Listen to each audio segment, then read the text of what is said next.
എൻ്റെ ലൈഫിൽ പുതിയൊരു ചാപ്റ്റർ ഞാൻ ഇന്ന് തൊട്ട് തുടങ്ങുവാണ്. എനിക്കിന്ന് PGയുടെ ക്ലാസ് തുടങ്ങി കോളേജിൽ. അപ്പോൾ ഞാൻ ആ ക്ലാസ്സിന് പോവുകയാണ്. എനിക്ക് നല്ല രീതിയിൽ അമ്മേനെ മിസ് ചെയ്യും. ഞാൻ അങ്ങനെ ഉമ്മയൊക്കെ കൊടുത്ത് ബൈ ബൈ പറഞ്ഞിട്ട് പോവുകയാണ്. അപ്പോൾ ഞങ്ങൾക്കിന്ന് ഫ്രഷേഴ്സ് ഡേ പോലെയൊക്കെ ചെറിയ രീതിയിൽ പ്രോഗ്രാംസൊക്കെ ഉണ്ട്. അപ്പോൾ നമുക്ക് അവിടെ പോയി നോക്കാം. എനിക്ക് ഒരുപാട് നേരം വീഡിയോ എടുക്കാനുള്ള എന്ന് വെച്ചാൽ എൻ്റെ ആ ക്യാമറമാൻ എൻ്റെ അമ്മയാണ്. അപ്പം ഈ ക്യാമറ എടുക്കണ കാര്യം ഞാൻ അങ്ങ് വിട്ടുപോകും ഇടയ്ക്കിടയ്ക്ക്.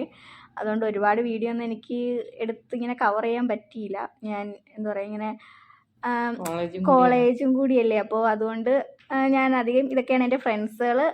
പിന്നെ ഉച്ചയ്ക്ക് ഇതാ അമ്മയുടെ സ്പെഷ്യലായിട്ടുള്ള പയർ തോരനും ചമ്മന്തിയും പിന്നെ രസവും പിന്നെ ചിക്കൻ പൊരിച്ചതുമാണ് വെച്ചത്. പിന്നെ നല്ല ടേസ്റ്റൊക്കെ ഉണ്ടായിരുന്നു ഉച്ചയ്ക്ക് കഴിക്കാൻ. കുറേ ദിവസമായി ഗൈസ് ഇങ്ങനെ ഉച്ചയ്ക്ക് ഫുഡൊക്കെ കഴിച്ചിട്ട്. പിന്നെ ഇതെൻ്റെ അനിയത്തി ബർത്ത്ഡേ ഗിഫ്റ്റ് തന്ന കുപ്പിയാണ് ഗൈസ്. പിന്നെ എന്താ പറയുക, ഞാൻ വീട്ടിൽ വന്നപ്പോൾ തന്നെ ഇത് അവിടെ ഉണ്ടായിരുന്നു വെളിയിൽ. കാരണം നമ്മൾ വീട്ടിൻ്റെ ഗേറ്റിൻ്റെ പുറത്താണ് നിർത്തിയിരിക്കുന്നത്, വീടിൻ്റെ അകത്തൊന്നും കയറ്റത്തില്ല. അതും ഇത് വിശക്കണ സമയത്താണ് എന്ത് ചെയ്യണം ഇത് ഇവിടെ വരണത്, നമ്മൾ ഫുഡ് കൊടുക്കണ കാണുമ്പോൾ. പിന്നെ എൻ്റെ അച്ഛനായാലും ഇതിന് ഫുഡ് കൊടുക്കുന്നതിനൊന്നും വഴക്കൊന്നും പറയത്തൊന്നുമില്ല. അച്ഛനായാലും കൊടുക്കുക, അത് പാവം, അത് വിശന്ന് വന്ന് വിളിക്കും. ഇന്നലെ രാത്രി അച്ഛൻ വന്ന് നമ്മളോട് പറഞ്ഞിട്ടുണ്ടായിരുന്നു. പിന്നെ ഇതിൻ്റെ വേറൊരു പ്രത്യേകത എന്ന് വെച്ചാൽ ഇത് ഭയങ്കര ബുദ്ധിയാണ്. ഇത് ഫ്രണ്ട് എന്താ പറയാ, നമ്മൾ അതുവരെ നിൽക്കത്തുള്ളൂ, ഇതുവരെ വരത്തുള്ളൂ. അതിൻ്റെ അകത്തോട്ട് വീട്ടിൻ്റെ അകത്തോട്ടും കയറത്തില്ല. പിന്നെ നമ്മൾ ഗേറ്റിൻ്റെ പുറത്ത്, നമ്മൾ ഏറ്റവും കൂടുതൽ ഗേറ്റിൻ്റെ പുറത്തിട്ട് അതിനെ എന്ത് ഗേറ്റ് അടയ്ക്കാറാണ് പതിവ്.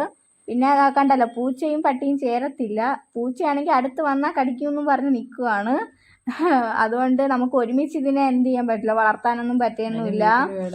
അതുപോലെ ഇത്ര സ്ഥലമേ ഉള്ളൂ, നമുക്ക് അതിനെ വളർത്താനുള്ള സ്ഥലമൊന്നുമില്ല. അപ്പോൾ ഇതിനെ പറ്റിയുള്ള ആരോ ഉപേക്ഷിച്ചിട്ട് പോയ പട്ടിയാണ്. അപ്പോൾ ഇതിനെ പറ്റിയുള്ളൊരു വീഡിയോ ഞാൻ എൻ്റെ യൂട്യൂബ് ചാനലിൽ ഇട്ടിട്ടുണ്ട്. അപ്പോൾ ആരെങ്കിലും കാണാത്തവരാണെങ്കിൽ അതൊന്ന് കണ്ടിട്ട് നിങ്ങൾ മെസ്സേജ് ഇട്ടാൽ ഞാൻ എന്ത് ചെയ്യും, ഈ പട്ടീനെ നിങ്ങൾക്ക് ഗീവ് അവേ ചെയ്യുന്നതായിരിക്കും.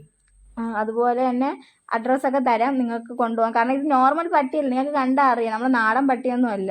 പിന്നെ കമ്പ് കണ്ട അപ്പം തന്നെ ഓടും കേട്ടോ. ഇത് ആരോ കൊണ്ട് ഉപേക്ഷിച്ചിട്ടാണ്, അതുകൊണ്ടാണ് പറയണത്. അപ്പോൾ ആർക്കെങ്കിലും വേണമെങ്കിൽ കമൻറ്റ് ചെയ്യുക, നമ്മളത് ഡീറ്റെയിൽ ആയിട്ട് പറഞ്ഞു തരുന്നതായിരിക്കും. അപ്പോൾ ഇന്നത്തെ വീഡിയോ ഇത്രയേ ഉള്ളൂ ഗൈസ്. അപ്പോൾ അടുത്തൊരു നല്ലൊരു വീഡിയോ ആയിട്ട് വീണ്ടും വരുന്നത് വരെ ചാനൽ ലൈക്ക് ചെയ്യുക, ഷെയർ ചെയ്യുക, സബ്സ്ക്രൈബ് ചെയ്യുക. അപ്പോൾ ബൈ ബൈ. പിന്നെ കുറച്ച് ദിവസം വീട്ടിൽ നിന്നതിന് ശേഷം കോളേജിൽ പോയപ്പോൾ ഭയങ്കര വൈബായിരുന്നു. എല്ലാവരും ഭയങ്കര രസമായിരുന്നു. എങ്ങനെ ഉണ്ടായിരുന്നു?